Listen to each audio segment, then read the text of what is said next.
Okay, here, continuing where we left off. Yeah, but they're grown giant size. A fight between a giant gorilla and a giant mouse. Oh, they're straight throwing that boulder at his feet. Boing, boing, boing, I guess. I mean, it just landed on him. On his foot. Well, cause an earthquake. Gonna guess that's probably one of the buildings that the animals were building for the farm. Kind of like another windmill or something. Yeesh, Drake just got crushed. Butt up, you dukes, you darn dirty ape. just wanna do that. Yeesh. Well, General Woundward is trying to climb back up. And Dolph just shoots him and he's dropped to the ground. Okay, I have not seen the TV show still. This was different than how he died in the movie.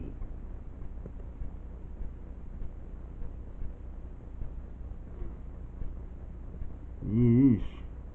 Oh, hold on.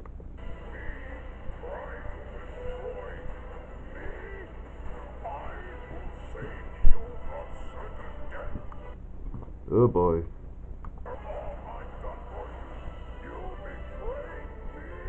I mean, can you blame him? He felt betrayed by Pinky and Brain. The one he saved. I mean, the ones that he saved. And oh, there's a different laser beam. Like Caterwall and Carface just used a laser beam on him. Okay, so he's probably dead. Yeah, in the movie, it was all chemical X that was spelled out. But it's all color filter, and you know non-Disney Villains Torment is very dark, but look at it. You cannot say that it's not actually blood. There was no Professor Utonium under there this time.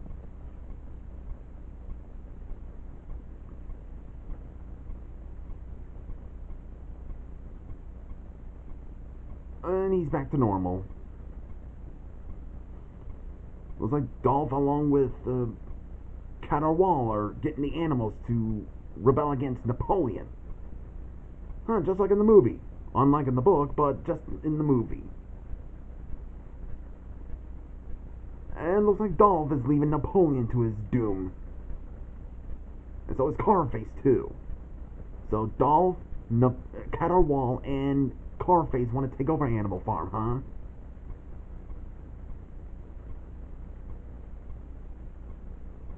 Well, that's the last of that Joseph Piggy Stalin. Now for the epilogue. We see Knox is looking back in his past life, back when he used to be a human. Oh yeah, in Wakfu he uses the puppets, just as his memories of his time as human. There's his family, his wife and kids.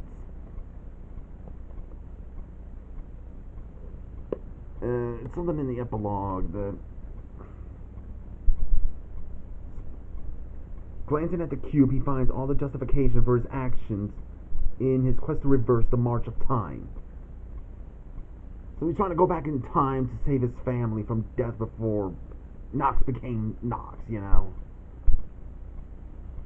He's a villain you should really feel sympathized with.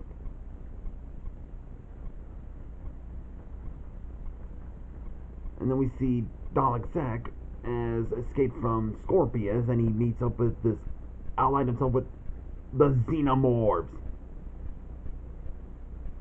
You will be necessary.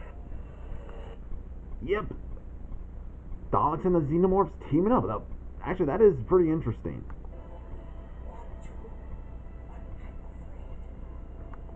Yeah, Lust is starting to remembering her life as a human, which gets Rat suspicious. Then we see Prince Charming back in his human form, because he got escaped from the tree sap. And he gets to meet the Tricks. I hate those villains. And shouldn't they be in the hand-drawn realm? What, did they got themselves into the CGI realm before the war started? So Prince Charming recruits them.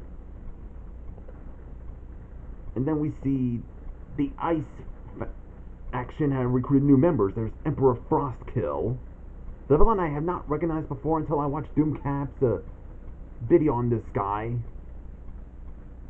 and watched the movie, even though there was no English sub. But yeah, he's a pretty cool villain. Let's just say I'm now mixed on Doomcap now. There's something going on, so I'll probably make a video about him soon. I'll save it for another time. It's just something he did with that user. King Haggard. I thought he died in round 2. Here's that dude, Amon's brother. There's Stormella and Amma. Oh boy, the bloodbender herself. Then we see Hannibal Lecter is being recruited by Norman Stansfield to hunt down Jim Moriarty, and yeah, the Alliance are just questioning his decision. Who? Hold on.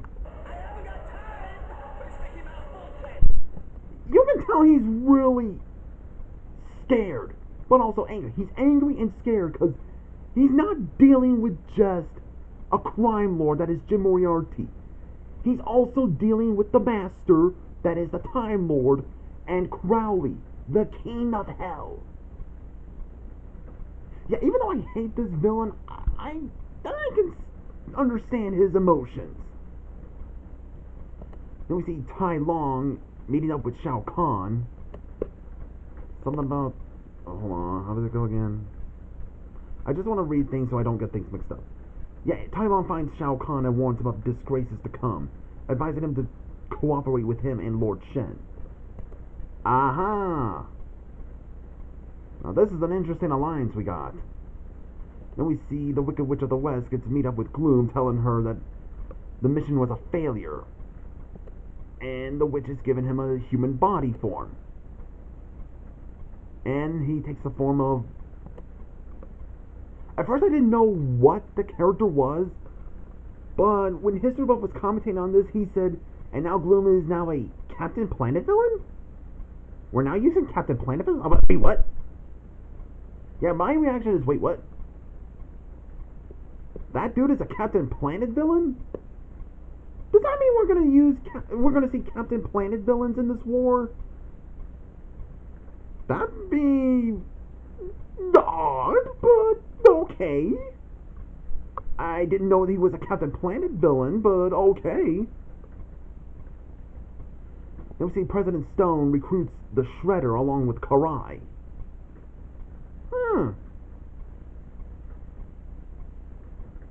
Then we see Dolph, you know, the Bertie Hitler, wearing a Napoleon hat. Okay, so he's not only a Hitler burr, but he's a Hitler burr wearing a Napoleon outfit. Or he's cosplaying as Napoleon. Gather meetings with the animals and all anthropomorphic animals, and mutating animals to conquer the world. Whoa! Imagine Planet of the Apes, but not just apes, but also random animals like dogs, cats, rabbits, birds, eagles, chickens, just any animals you can think of. Even though I have not seen Alfred J. Quack yet, but I am a bit concerning that...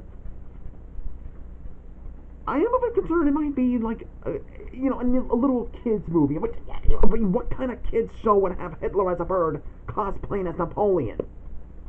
Like the actual Napoleon, not the pig Napoleon, but, the French dude who became Emperor of France, there was one time. I'll leave the link down below so you guys will know who the history of Napoleon is. I am concerned it might be like a kid's show. I mean, they have the animation style. It now reminds me of the Smurfs. The Smurfs, the old European cartoon that was like made for like little kids. If it was like that, but only made for little kids, that would be disappointing. I'm just saying. Oh, he's using Chemical X to make an army. Yeesh. And they all go along with this.